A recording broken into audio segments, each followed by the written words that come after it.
పవిత్ర రంజాన్ మాసం 3వ శుక్రవారం ఈరోజు నమాజు ప్రార్థనల అనంతరం సునీత విలియమ్స్ అంతరిక్షం నుంచి పరిశోధనలు ముగించుకుని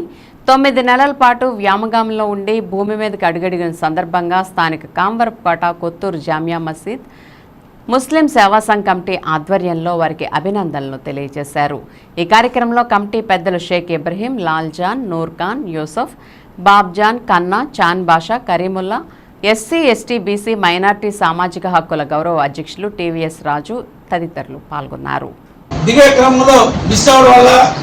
అందులోనే వ్యోమగామిలో ఆవిడ అక్కడ ఇన్ని రోజులు గడిపి మరి మన 18వ తారీఖున తెల్లవారగట్ల 3:20 ఆవిడ ఈ భూమి మీద ఇచ్చేసిన సందర్భంగా కామరకోట కొత్తూరు జామియా మసీద్ ముస్లిం సేవా సంఘ కమిటీ తరపు నుండి వారికి అభినందనలు తెలియజేస్తూ ఇటువంటి ఎన్నో ప్రయోగాలు ప్రపంచం వారికి ఈ భూమి మీదకే ఆవిడ ఇవ్వాలని, అలాగే ఆవిడ ఇంకా ఆరోగ్యంగా ఉండి ఎన్నో దిగ్విజయంగా ఇటువంటి ప్రయోగాలు సక్సెస్ చేయాలని కోరుకుంటూ, అంతేకాకుండా సునీత విలియమ్స్ ఆవిడ మూలాలు ఆవిడ తండ్రి గారైనటువంటి ఆయన మన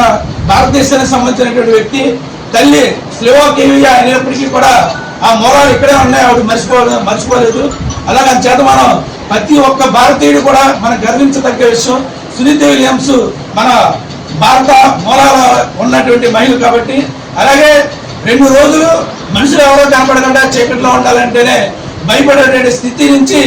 9 నెలల పాటు ఒక మహిళగా ఆవిడ ఉన్నటువంటి కాలం ఏదవుతుందో అది చాలా అద్భుతమైనటువంటి కాలం, అది మామూలుగా ఊహించుకోవడం కూడా చాలా కష్టం। కాబట్టి ప్రతి మహిళ కూడా ఆవిడ్ని ఆచరణీయంగా అనుసరణీయంగా చేసుకోవాలని, ఆదర్శవంతంగా ఉండాలని ఈ సందర్భంగా మేము తెలియజేయడం జరిగింది।